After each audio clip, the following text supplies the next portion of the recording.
Blood on the dashboard. That was my last memory before the darkness took me, orchestrated by the stepsister who stole my life. But when I opened my eyes, I wasn't in a morgue. I was in the dean's office, about to be expelled. This time, I just smiled.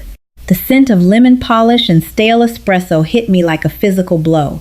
I blinked against the harsh fluorescent lights, the sudden intake of air burning my lungs as if I'd just broken the surface of a freezing lake. Chloe, are you even listening to the severity of these allegations?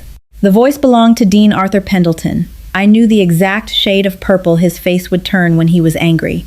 I knew it because I had sat in this exact leather chair, in this exact office, and lived this exact moment before. I turned my head slowly. To my right sat Harper, my stepsister. She was dabbing at her perfectly dry eyes with a monogrammed tissue, her shoulders trembling in a masterclass of fabricated grief. And beside her, holding her other hand with sickening tenderness, was Liam, my fiancé. Or rather, the man who was supposed to be my fiancé. My mind spun, trying to anchor itself to reality. The last thing I remembered was the blinding glare of high-beam headlights, the sickening crunch of metal, and the absolute certainty that Harper had tampered with my brakes. I had died a disgraced, penniless outcast, fighting a multi-million-dollar tech empire that was built entirely on my stolen genius. Yet, here I was, April 14th, exactly 3 weeks before graduation, the day they framed me. Dr. Harrison has provided undeniable proof, Dean Pendleton droned on, tapping a thick stack of printed code on his mahogany desk. The timestamps on the university servers clearly show that Harper committed the core architecture of the Aegis security protocol to the repository 3 weeks before you did. You didn't just plagiarize her senior thesis, Chloe. You attempted to steal intellectual property that has already caught the attention of the Department of Defense. In my past life, this was the moment I shattered. I had screamed, I had cried, I had begged them to look at my local hard drive, to look at my handwritten notebooks. I had dragged Dr. Harrison into a screaming match, accusing him of manipulating the server logs, which he absolutely had, in exchange for a 10% equity stake in Harper's new shell company. My hysterical defense only made me look unstable, bitter, and unhinged. Liam had looked at me with faux pity, telling the dean that I had been suffering from stress-induced delusions. They had expelled me, blacklisted me from every major tech firm in the country, and my father had publicly disowned me to protect the family's reputation. But I wasn't the naive, desperate 21-year-old girl anymore. I was a ghost who had clawed her way back from a mangled wreck on a lonely highway. I looked at the code on the desk, the Aegis Protocol, a revolutionary AI-driven cybersecurity framework that could predict and neutralize zero-day exploits before they even breached a firewall. It was my baby. I had spent 4 years sacrificing sleep, friends, and my youth to build it. And now, I was going to let them take it. Because the version they stole, the one currently sitting on the university server, was a ticking time bomb. Well, Chloe? Liam asked, his voice dripping with that unbearable, condescending softness. Don't make this harder than it has to be. Just admit you panicked. You wanted to graduate at the top of the class, and you made a mistake. If you apologize, Harper is willing to drop the criminal charges. Right, babe? He squeezed her hand. Harper sniffled, nodding bravely. I just want my sister to get the help she needs, she whispered. I let out a soft, genuine laugh. It bubbled up from my chest, echoing off the mahogany walls. Harper's fake tears hitched. Liam's brow furrowed. Dr. Harrison, standing in the corner with his arms crossed, suddenly looked profoundly uncomfortable. Chloe, this is not a laughing matter, Dean Pendleton barked. You're right, Dean Pendleton, I said, my voice shockingly calm. I leaned back in the chair, crossing my legs and folding my hands in my lap. I looked directly into Harper's eyes. I have no defense. If Harper claims she wrote the Aegis protocol and Dr. Harrison verifies it, then it must be hers. Dead silence fell over the room. Harper dropped the tissue, her mouth parting slightly in confusion. This wasn't the script. She had prepared for a vicious fight, a dramatic spectacle that would further cement her narrative of the victimized genius. You admit it? Dean Pendleton asked, utterly derailed. I admit that the code on that server belongs to Harper, I said smoothly. I won't contest the expulsion. I won't demand an inquiry. I'll pack up my dorm and be off campus by 5 o'clock. You can keep the code, Harper. Every single line of it. I hope it brings you everything you deserve. I stood up, smoothing the wrinkles from my skirt. I unclipped the university ID badge from my lanyard and tossed it onto the stack of stolen code. It landed with a soft, final thwack. Chloe, wait, Liam stammered, standing up. Just like that? You're just leaving? What else would you like me to do, Liam? I asked, tilting my head. I looked down at his hand, then back up to his eyes. You've got what you wanted, both of you. I turned to the door. As my hand gripped the brass handle, Dr. Harrison cleared his throat. Miss Davies, your decision to not draw this out is wise. But I must remind you that any attempt to recreate this algorithm in the private sector will result in immediate litigation. I threw a smile over my shoulder. It didn't reach my eyes. Don't worry, Dr. Harrison. I wouldn't dream of touching that version of the Aegis protocol ever again. It's all yours. Walking across the sunlit quad, I felt a strange, intoxicating sense of weightlessness. My phone buzzed in my pocket. It was my father, Richard. News of my disgrace must have already reached him. I answered it on the third ring. You miserable, ungrateful thief. His voice boomed through the speaker. Patricia was right about you. You've humiliated this family for the last time. Don't bother coming home.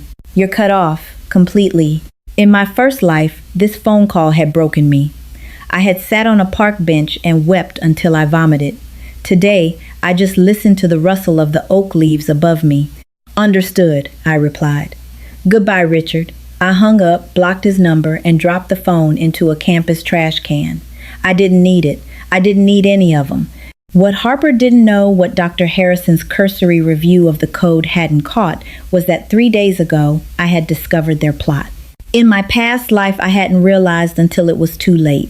But with the clarity of rebirth, the pieces clicked into place instantly. Instead of securing my files, I had deliberately pushed a massive, complex structural flaw deep into the core matrix of the Aegis AI. It looked like an elegant shortcut, a stroke of genius. It functioned perfectly in isolated testing environments.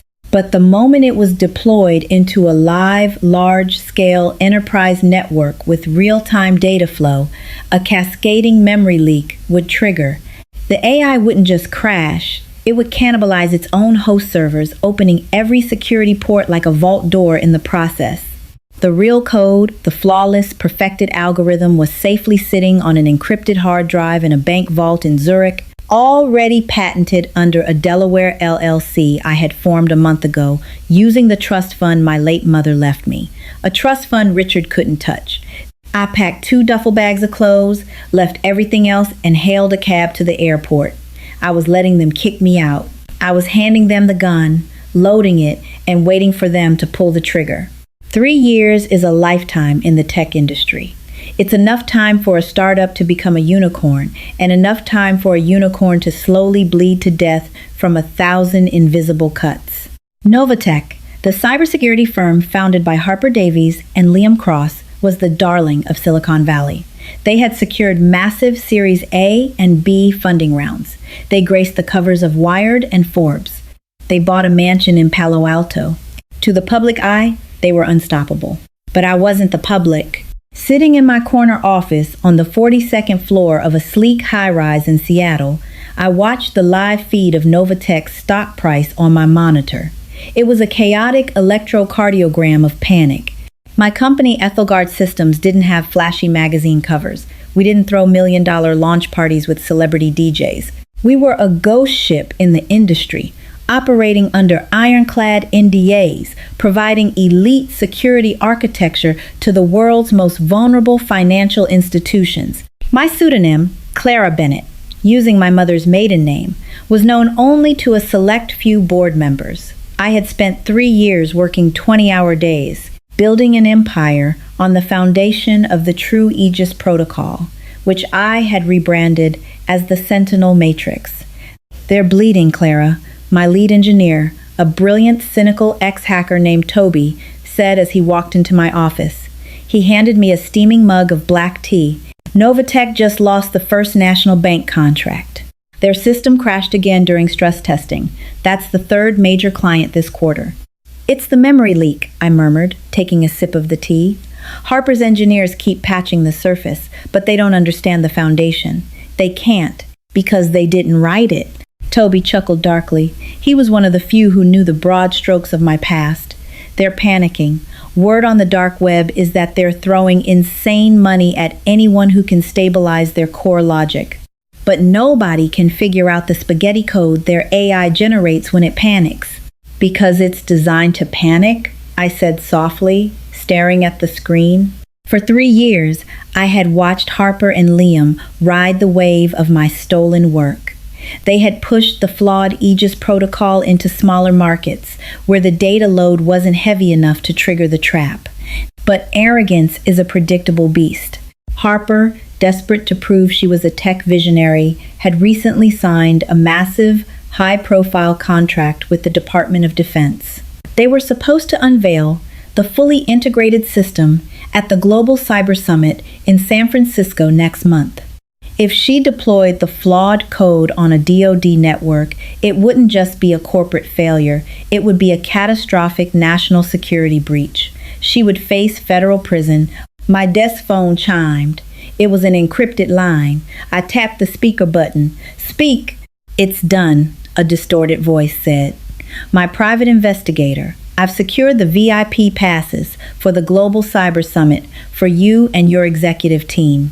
You're seated at the front, right next to the DoD representatives. Furthermore, I have the internal emails you requested from Novatech." "Send them over," I commanded. A file appeared on my secure monitor. I opened it, my eyes scanning the frantic, desperate emails sent between Harper and her lead developers in the dead of night. From Harper Davies to Dev Team Alpha Date, Oct 12, 3:14 a.m. Subject, urgent. Fix the overflow now.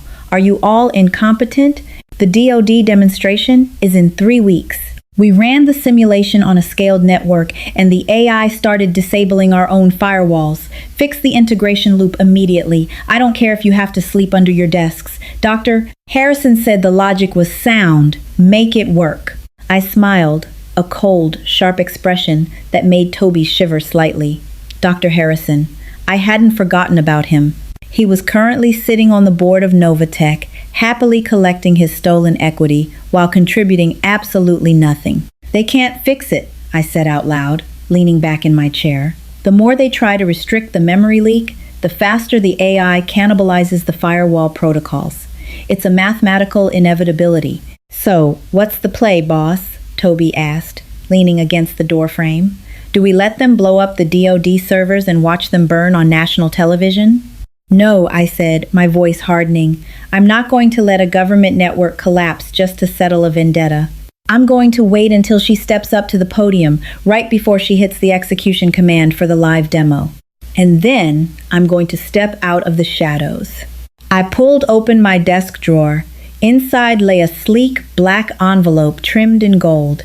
It was an invitation to the summit's gala. "Toby!" I said, looking up at him. "Prep the Sentinel Matrix for a live hostile takeover demonstration.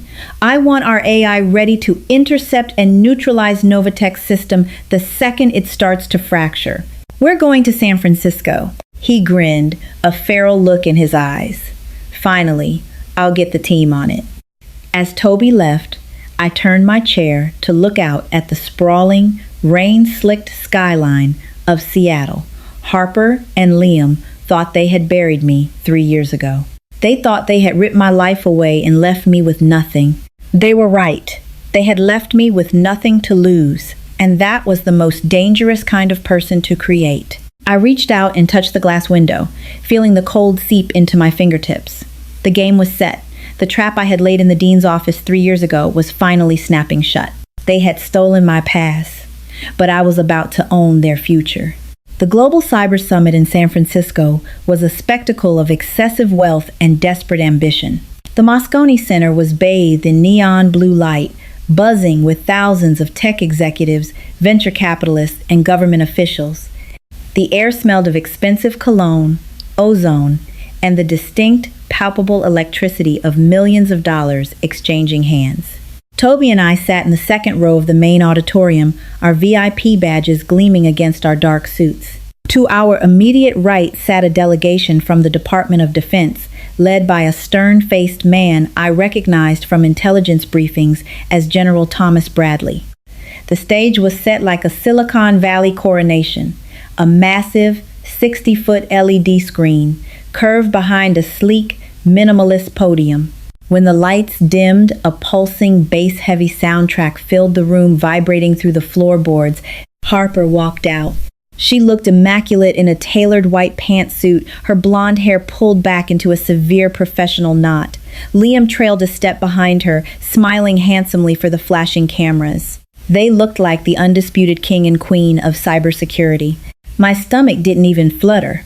I just watched them with the cold, detached interest of a biologist observing a doomed organism under a microscope. "Ladies and gentlemen," Harper began, her voice amplified to a crystalline clarity. She had practiced this speech. I could hear the artificial cadence in her breath. "Today, Novatech isn't just launching a product.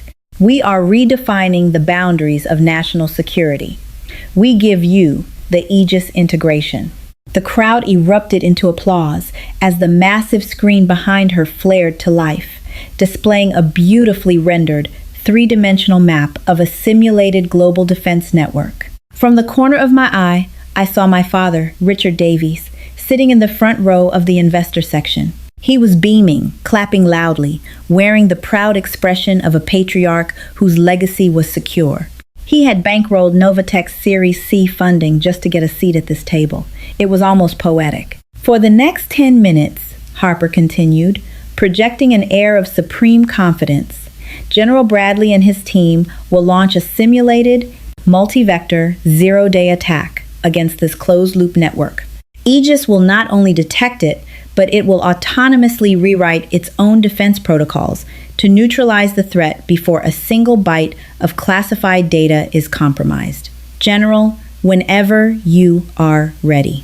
General Bradley nodded to a technician beside him. The technician tapped a sequence on a ruggedized laptop.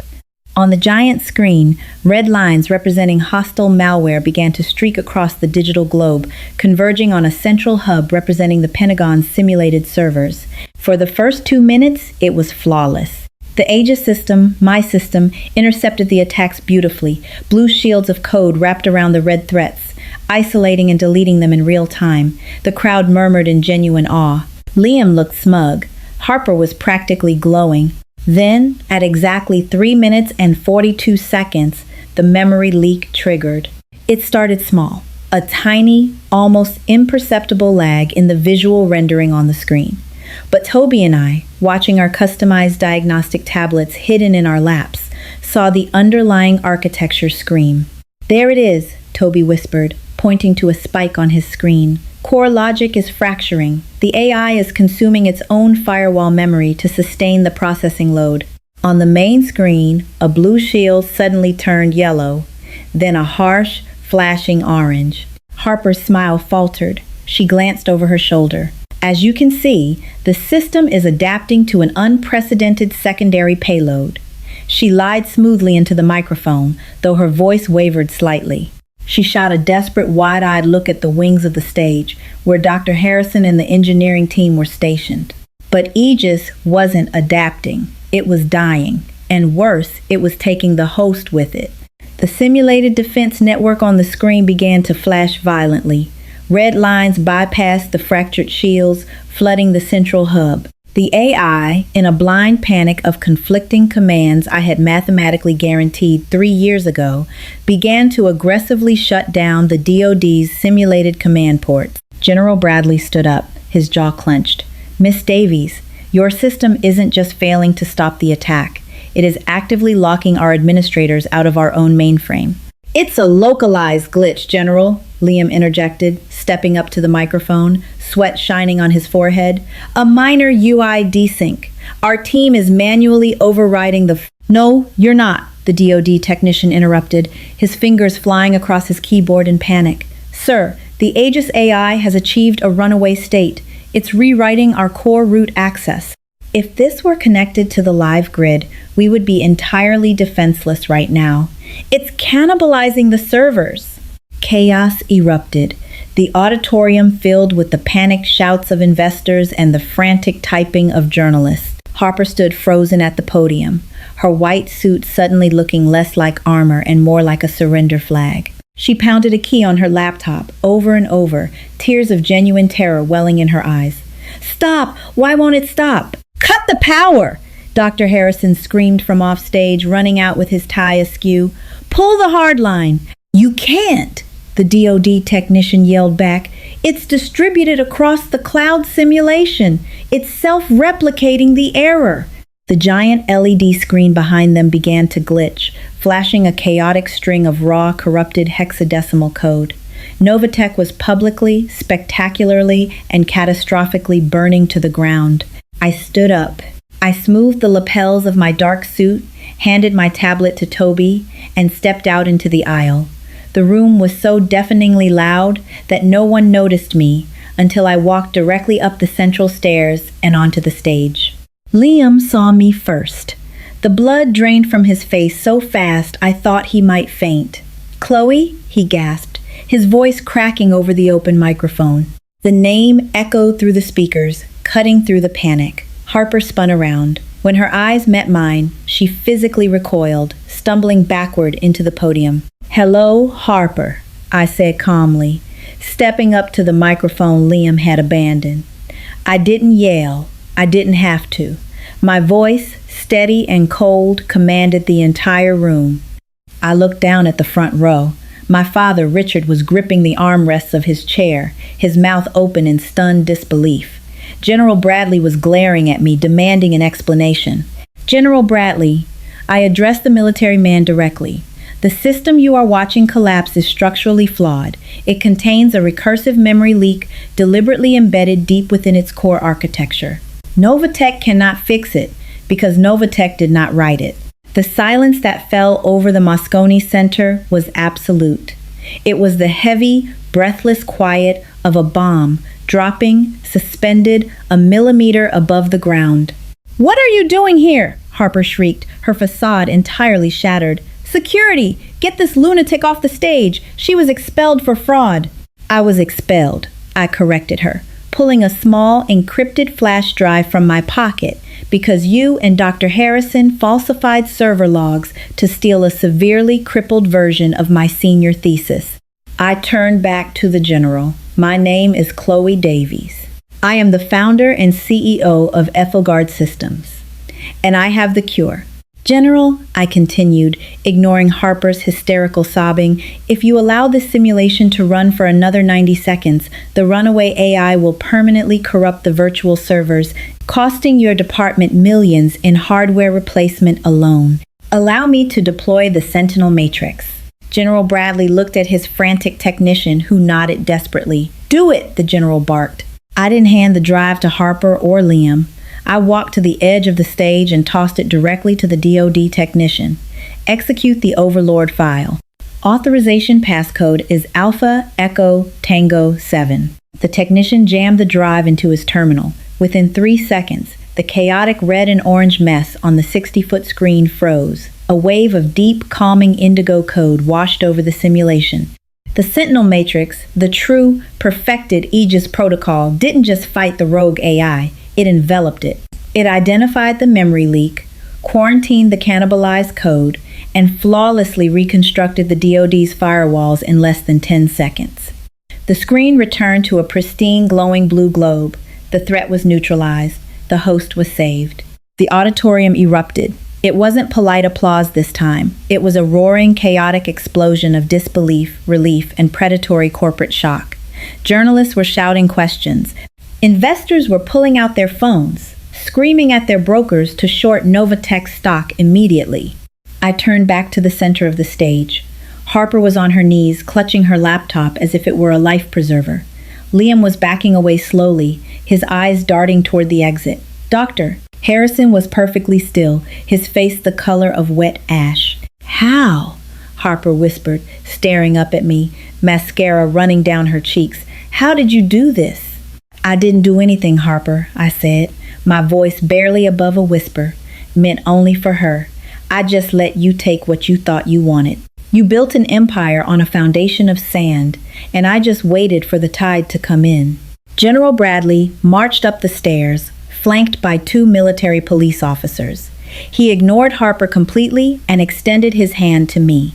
Miss Davies, that was the most extraordinary display of counter-cyber warfare I have ever witnessed. I believe the Department of Defense needs to tear up our contract with Novatech and have a very serious conversation with Ethelgard Systems. I would be honored, General, I said, shaking his hand firmly. As for them, the General snapped, turning his furious gaze to Harper, Liam, and Dr. Harrison. Securing a federal defense contract with stolen, fraudulent, and dangerously unstable intellectual property is a federal crime. Officers, detain them until the FBI arrives.